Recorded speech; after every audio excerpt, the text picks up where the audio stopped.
Good morning. Good morning. Welcome to Google I/O. It's a beautiful day, I think warmer than last year. Hope you're all enjoying it. Thank you for joining us. I think we have over 7,000 people here today, as well as many people. We are live streaming this to many locations around the world. So thank you all for joining us today. We have a lot to cover. But before we get started, I had one important business which I wanted to get over with. Towards the end of last year, it came to my attention that we had a major bug in one of our core products. It turns out we got the cheese wrong in our burger emoji. Anyway, we went hard to work. I never knew so many people cared about where the cheese is. We fixed it. The irony of the whole thing is I'm a vegetarian in the first place.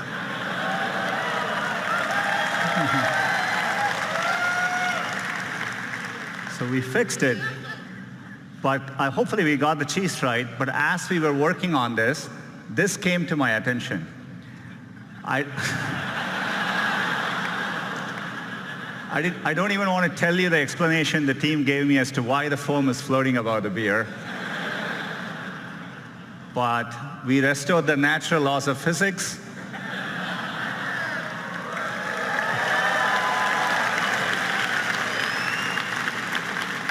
So all is well. We can get back to business. We can talk about all the progress since last year's I/O. I'm sure all of you would agree, it's been an extraordinary year on many fronts. I'm sure you've all felt it. We're at an important inflection point in computing, and it's exciting to be driving technology forward. And it's made us even more reflective about our responsibilities. Expectations for technology vary greatly depending on where you are in the world or what opportunities are available to you. For someone like me who grew up without a phone, I can distinctly remember how gaining access to technology can make a difference in your lives. And we see this in the work we do around the world. You see it when someone gets access to a smartphone for the first time. And you can feel it in the huge demand for digital skills we see. That's why we've been so focused on bringing digital skills to communities around the world. So far, we have trained over 25 million people, and we expect that number to rise over 60 million in the next 5 years. It's clear technology can be a positive force, but it's equally clear that we just can't be wide-eyed about the innovations technology creates. There are very real and important questions being raised about the impact of these advances and the role they'll play in our lives. So we know the path ahead needs to be navigated carefully and deliberately, and we feel a deep sense of responsibility to get this right. That's the spirit with which we are approaching our core mission to make information more useful, accessible, and beneficial to society. I've always felt that we were fortunate as a company to have a timeless mission that feels as relevant today as when we started. And we're excited about how we can approach our mission with renewed vigor thanks to the progress we see in AI. AI is enabling this for us to do this in new ways, solving problems for our users around the world. Last year at Google I/O, we announced Google AI. It's a collection of our teams and efforts to bring the benefits of AI to everyone. And we want this to work globally, so we are opening AI centers around the world. AI is going to impact many fields, and I want to give you a couple of examples today. Healthcare is one of the most important fields AI is going to transform. Last year, we announced our work on diabetic retinopathy, which is a leading cause of blindness, and we use deep learning to help doctors diagnose it earlier. And we've been running field trials since then at Aravind and Sankara hospitals in India, and the field trials are going really well. We are bringing expert diagnosis to places where trained doctors are scarce. It turned out, using the same retinal scans, there were things which humans quite didn't know to look for, but our AI systems offered more insights.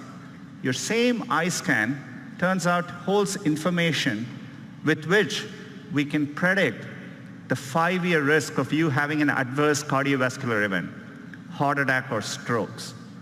So to me, the interesting thing is that more than what doctors could find in these eye scans, the machine learning systems offered newer insights. This could be the basis for a new non-invasive way to detect cardiovascular risk. And we just published the research, and we are going to be working to bring this to field trials with our partners. Another area where AI can help is to actually help doctors predict medical events. Turns out doctors have a lot of difficult decisions to make, and for them, getting advance notice, say 24 to 48 hours before a patient is likely to get very sick, has a tremendous difference in the outcome. And so we've put our machine learning systems to work. We've been working with our partners using de-identified medical records. And it turns out if you go and analyze over 100,000 data points per patient, more than any single doctor could analyze, we can actually quantitatively predict the chance of readmission 24 to 48 hours before, earlier than traditional methods. It gives doctors more time to act. We are publishing our paper on this later today, and we are looking forward to partnering with hospitals and medical institutions. Another area where AI can help is accessibility. We can make day-to-day use cases much easier for people. Let's take a common use case. You come back home in the night and you turn your TV on. It's not that uncommon to see two or more people passionately talking over each other. Imagine if you are hearing impaired and you're relying on closed captioning to understand what's going on. This is how it looks to you. On a Danny Ainge level, but he's above a Colangelo level. In other words, he understands enough to... As you can see, it's gibberish. You can't make sense of what's going on.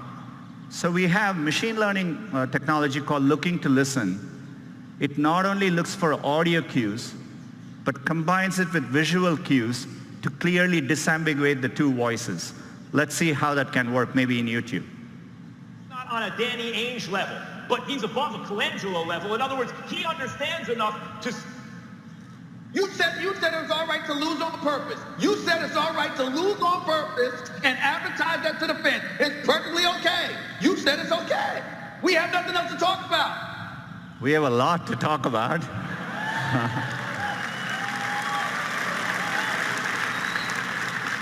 But you can see how we can put technology to work to make an important day-to-day use case profoundly better. The great thing about technology is it's constantly evolving.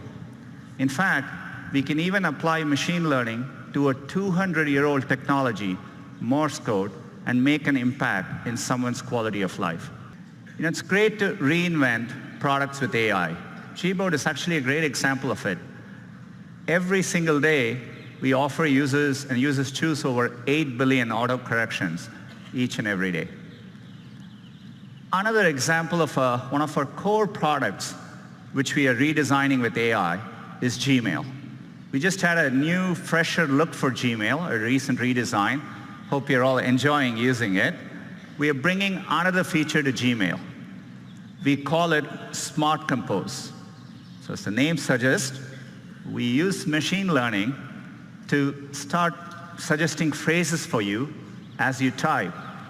All you need to do is to hit tab and keep auto-completing.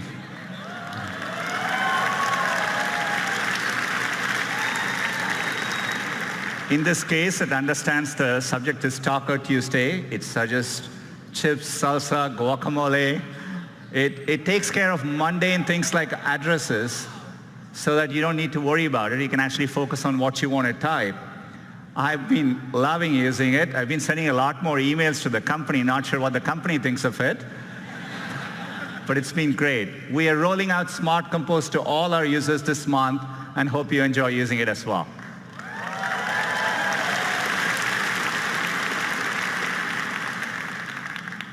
Another product which we built from the ground up using AI is Google Photos.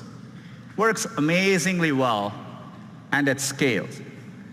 If you click on one of these photos, what we call the photo viewer experience, where you're looking at one photo at a time, so that you understand the scale, every single day, there are over 5 billion photos viewed by our users, each and every day. So we want to use AI to help in those moments.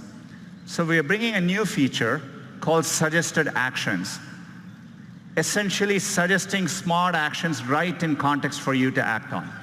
Say, for example, you went to a wedding and you're looking through those pictures. We understand your friend Lisa is in the picture, and we offer to share the 3 photos with Lisa, and with one click, those photos can be sent to her. So the anxiety where everyone is trying to get the picture on their phone, I think we can make that better. Say, for example, if the photo in the same wedding, if the photo is underexposed, our AI systems offer a suggestion to fix the brightness right there, one tap, and we can fix the brightness for you. Or if you took a picture of a document which you want to save for later, we can recognize, convert the document to PDF, and make it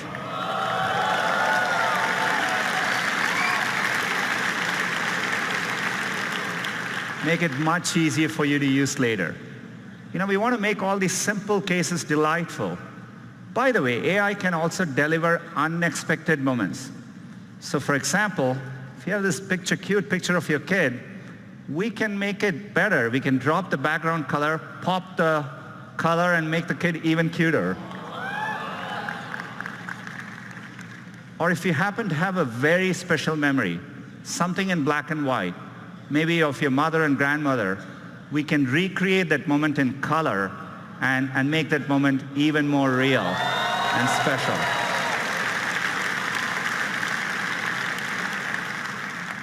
All these features are going to be rolling out to Google Photos users in the next couple of months.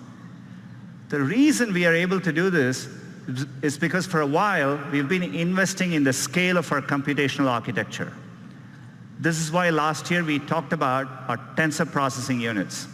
These are special purpose machine learning chips. These are driving all the product improvements you're seeing today. And we have made it available to our cloud customers. Since the last year, we've been hard at work, and today I'm excited to announce our next generation TPU 3.0. These chips are so powerful that for the first time, we've had to introduce liquid cooling in our data centers. And we put these chips in the form of giant pods.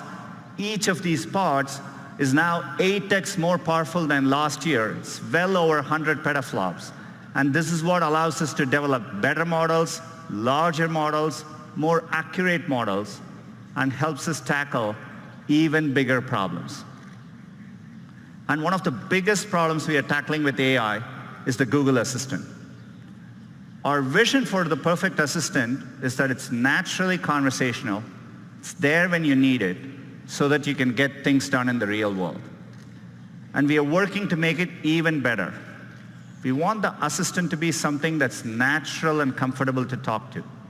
And to do that, we need to start with the foundation of the Google Assistant, the voice. Today, that's how most users interact with the assistant. Our current voice is codenamed Holly. She was a real person. She spent months in our studio, and then we stitched those recordings together to create voice. But 18 months ago, we announced a breakthrough from our DeepMind team called WaveNet. Unlike the current systems, WaveNet actually models the underlying raw audio to create a more natural voice. It's closer to how humans speak. The pitch, the pace, even all the pauses that convey meaning. We want to get all of that right. So we've worked hard with WaveNet, and we are adding, as of today, 6 new voices to the Google Assistant. Let's have them say hello. Good morning, everyone. I'm your Google Assistant. Welcome to Shoreline Amphitheater. We hope you'll enjoy Google I/O. Back to you, Sundar.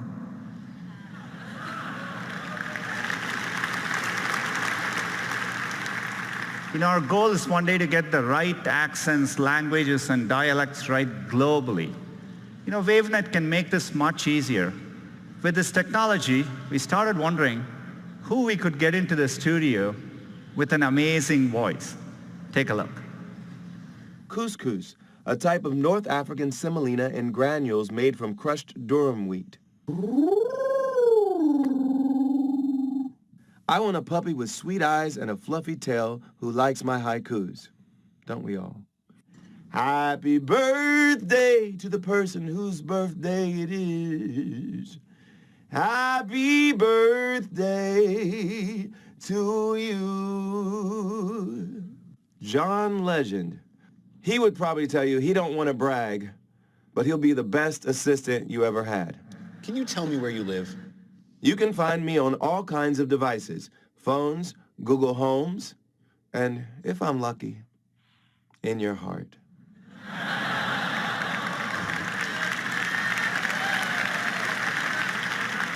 That's right, John Legend's voice is coming to the assistant.